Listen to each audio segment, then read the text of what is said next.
ये कहानी है एक ऐसे इंसान की जिसने अपनी पूरी जिंदगी कंजूसी में गुजार दी। अपनी पत्नी को कभी भी उसने छोटा सा तोहफा तक नहीं दिया। जब वो अपनी मौत के कगार पे था तो उसने अपनी बीवी से कहा कि मुझे मेरे मौत के बाद मेरे सारे पैसों के साथ ही जमीन में गाड़ देना। मैं मेरा सारा पैसा मृत्यु पश्चात की जिंदगी के लिए ले जा रहा हूँ। उसकी बीवी ने उसकी ये बात मान ली। जब उसकी मौत हो गई तो उसकी बीवी के दोस्त बार बार कह रहे थे कि तुम्हें ऐसा बिल्कुल भी नहीं करना चाहिए, ये पैसा तुम्हारी जिंदगी आसान बना सकता है। उस महिला ने कहा कि मैं अपने पति की बात नहीं टाल सकती। ऐसा कह के उस महिला ने अजीब तरीके से अपने पति की इच्छा पूरी की।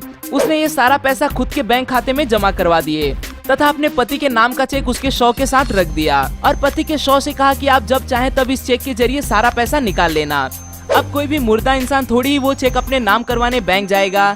इस तरह एक पत्नी ने अपनी कंजूस पति से बड़ी चालाकी से बदला ले लिया। आइए दोस्तों जानते हैं लोगों द्वारा रखी हुई कुछ इसी तरह की अजीब आखिरी इच्छाओं के बारे में। Let's begin. Gunther dog. Germany में रहने वाली एक महिला अपने कुत्ते से कुछ ज्यादा ही प्यार करती थी, शायद अपने बेटे जैसा ही समझो। इसीलिए उस महिला ने अपनी सारी संपत्ति अपने मृत्यु पश्चात गुंथर 3 इस कुत्ते के नाम कर डाली। 1991 में जब इस महिला की मृत्यु हो गई तो करीब 500 करोड़ की इस संपत्ति का अकेला मालिक गुंथर 3 नामक ये कुत्ता हो गया। इस कुत्ते ने ऐशो आराम के साथ अपनी जिंदगी बिताने के बाद अब इस संपत्ति का मालिक बन चुका है इस कुत्ते का बच्चा गुंथर 4। गुंथर 4 का खुद का महल है, स्विमिंग पूल है, सेवा करने के लिए नौकर चाकर हैं, घूमने के लिए गाड़ियां हैं और तो और गुंथर 4 के नाम आज मैडोना इस एक्ट्रेस का ऑक्शन में खरीदा हुआ पुराना घर भी है। गुंथर 4 के ट्रस्टीज ने उसकी संपत्ति को 500 करोड़ से लेके 2400 करोड़ तक बढ़ा दिया है। मतलब इस 2400 करोड़ का गुंथर 4 ये कुत्ता अकेला मालिक है। ये क्या चल रहा है भाई इस दुनिया में। यहाँ जानवर अमीर बन रहे हैं और इंसान गरीब बन रहा है। अगला नाम है जॉन बूमन। 19वीं शताब्दी में जन्मे जॉन पेशे से एक चमड़े के व्यापारी थे।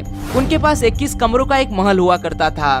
जॉन को हमेशा से लगता था कि उनका पुनर्जन्म होगा, इसीलिए जॉन ने करीब 40 लाख रुपए उनके मौत के बाद की जिंदगी के लिए बचा के रखे थे। उन्होंने अपने नौकरों से कहा कि मेरे मरने के बाद रात को 4 थाली खाना इस घर में बनना चाहिए, क्योंकि मैं, मेरी मरी हुई पत्नी और मेरी 2 बेटियां पुनर्जन्म लेके इस घर में वापस आने वाले हैं। उस वक्त हम शायद भूखे हो सकते हैं, इसलिए हर रात को इस घर में खाना बनना चाहिए और ये घर पहले जैसा ही अच्छी हालत में होना चाहिए। 1891 में जॉन की मौत के बाद 1950 तक घर में हर रात को खाना बनाया गया, पर जॉन और उसकी फैमिली कभी भी लौट के वापस नहीं आई। आखिरकार सारा पैसा खत्म हो जाने के बाद खाना बनाना बंद कर दिया गया और इस घर को अपनी हालत पे छोड़ दिया गया। अर्नेस्ट डिग्विड। पेशे से एक शिक्षक रह चुके अर्नेस्ट डिग्विड इस इंसान ने अपने मृत्यु पत्र में वो लिखा जिसकी किसी को भी जरा से भी उम्मीद नहीं थी। इंग्लैंड में रह रहे अर्नेस्ट ने अपनी कमाई हुई 30 लाख रुपए की कमाई जीसस क्राइस्ट को दान करने के लिए एक शर्त रखी थी। अगर जीसस मेरे मरने के 80 साल के अंदर अंदर धरती पर पुनर्जन्म लेते हैं तो जीसस अपने भगवान होने का सबूत ब्रिटिश सरकार को देके इस संपत्ति पर मालिकाना दावा कर सकते हैं, जिसके बाद ये संपत्ति उनकी हो जाएगी। पर अगर वो 80 साल में धरती पर प्रकट नहीं होते या पुनर्जन्म नहीं लेते तो ये संपत्ति सरकार को चली जाएगी।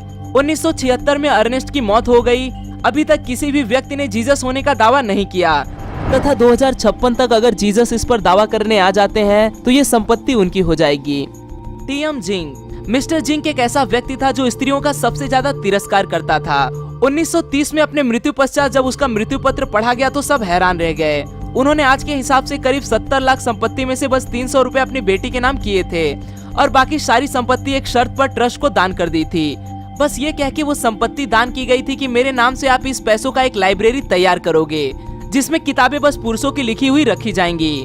मृत्यु पत्र के हिसाब से 75 साल पूरे हो जाने के बाद उस संपत्ति का मूल्य जब 21 करोड़ हो गया तब यानी 2005 में IOWA अमेरिका में वुमनलेस लाइब्रेरी तैयार की गई, जिसके हर प्रवेश द्वार पे साफ तौर पे लिखा गया था कि किसी भी महिला द्वारा इस लाइब्रेरी में प्रवेश करना मना है और न ही किसी महिला द्वारा लिखी हुई किताबें यहाँ रखी जाती हैं। आज के लिए दोस्तों बस इतना ही। आशा करता हूँ आपको यह वीडियो पसंद आया होगा। अगर वीडियो पसंद आए तो इसे लाइक करना न भूलें और आप इस वीडियो के बारे में क्या सोचते हैं वो मुझे कमेंट में जरूर बताएं। फिर मिलूंगा दोस्तों एक नए वीडियो के साथ में, तब तक के लिए नमस्कार।